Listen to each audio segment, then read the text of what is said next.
All right, let's just jump right into it. We're about to tackle a question that, seems so simple on the surface, but the answer?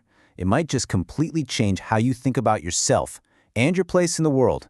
We're going on a hunt for where your mind really is. So, let me just ask you, straight up, right now, where's your mind? No, seriously, take a second.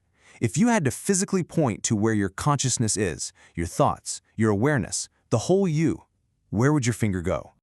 I'm guessing most of us, right, we'd point straight to our heads. I mean, it's the obvious answer, isn't it? My mind is in my brain. It just feels right. It's that 3-pound organ between our ears that seems to be running the whole show.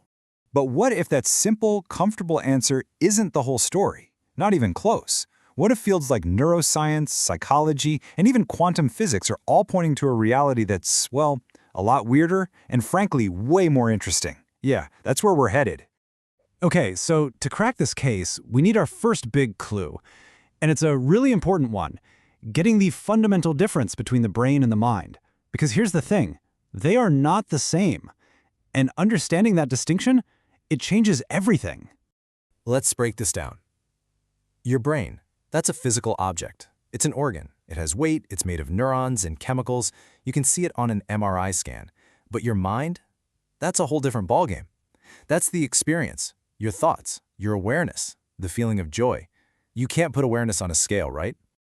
A really great way to think about this is with a computer analogy. Your brain is the hardware. It's the chips, the circuits, the physical machine itself.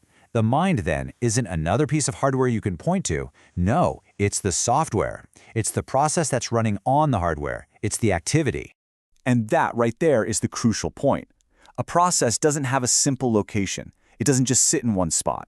A process exists in the doing, in the activity itself. And this completely reframes our entire search. We're not looking for a thing anymore, we're hunting for an activity. Okay, on to our second clue. And for this one, we're going to take a detour into a pretty unexpected place, the world of quantum physics, with a little help from the brilliant Richard Feynman. So Feynman was wrestling with some seriously deep mysteries at the very heart of reality. And he famously pointed out that in the quantum world, the observer cannot be completely separated from what is observed. Now, this wasn't some philosophical musing. This was a conclusion forced by some truly bizarre experimental results. So here's the super simple version of how this works. At that tiny quantum level, before we look at a particle, it's kind of everywhere and nowhere at once, just a cloud of pure possibility. Then, an observer, and that could be a person or just a detector, makes a measurement. And poof, one single definite reality clicks into place. The act of observing is inseparable from the outcome. This forces us to ask a pretty profound question. Is reality just out there, completely independent of us? Or is the very act of observing somehow involved in shaping what becomes real? All of a sudden, that clean line between us and the world starts to get really, really blurry. Now, it's super important to be clear here. Feynman was not saying that our thoughts magically create reality. This isn't mysticism. He was making a hard scientific point about measurement. At a fundamental level, you just can't perfectly separate the thing doing the observing from the thing being observed. The shock here isn't magic. It's about the limits of separation. So let's recap our clues. Clue 1, the mind is a process, not a thing. Clue 2, the observer and the observed are deeply entangled. So what happens when we put these two big ideas together? Well, we get a mind that exists in interaction. And this leads us to a really cool concept from modern cognitive science called the perception loop. It's the idea that our experience isn't just made in our head. It's created in this ongoing, dynamic cycle between our brain, our body, and our environment. Your conscious experience in any given moment, it isn't just brain activity. It's a fusion of that activity with what your body is feeling, with all your sensory input, with where you're putting your attention, and with the environment itself. They're all part of one single continuous process. Think about the color red. Where is red? Is it a property of the apple? Not really. The apple is just reflecting certain wavelengths of light. Is it purely in your brain? Nope, your brain needs that light from the apple to do anything. The experience of red isn't in the apple and it isn't in your brain. It exists only in the interaction between them. It's in the loop.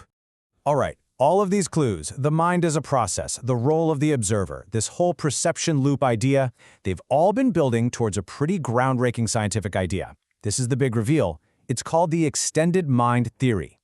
And the theory proposes something radical. It says that the mind is not strictly located inside your skull. It's distributed. It extends beyond your brain, out into your body, and, this is the wild part, out into the world around you. Your mind is bigger than your brain. Let's make this concrete. When you write something down in a notebook to remember it later, that notebook isn't just a tool. The theory argues it becomes a literal, physical extension of your memory process. Or how about this? When you use a calculator to solve a tricky math problem, you're offloading that cognitive function, right? Well, that calculator becomes an external part of your reasoning process for that moment. It's part of the thinking. And just think about your smartphone. That reminder you set for a meeting, it's not just some helpful little tool, it's an integrated part of your mind's ability to plan. The phone is doing the cognitive work that would otherwise have to happen inside your brain. It's all part of the same cognitive loop. This brings us to the final core insight of this whole investigation, and it requires one last little shift in our thinking, a shift about what a mind even is. So the ultimate answer to where is your mind is this. It's the wrong question. See, your mind isn't an object that you can find in a location. Your mind is an ongoing event. It's a dynamic, interactive event that unfolds across your brain, your body, and the world. Which leaves us with one final, pretty mind-bending thought to consider. If your mind extends to your notebook, to your phone, and to your interactions with the world, then where exactly does your mind end and the rest of the world begin?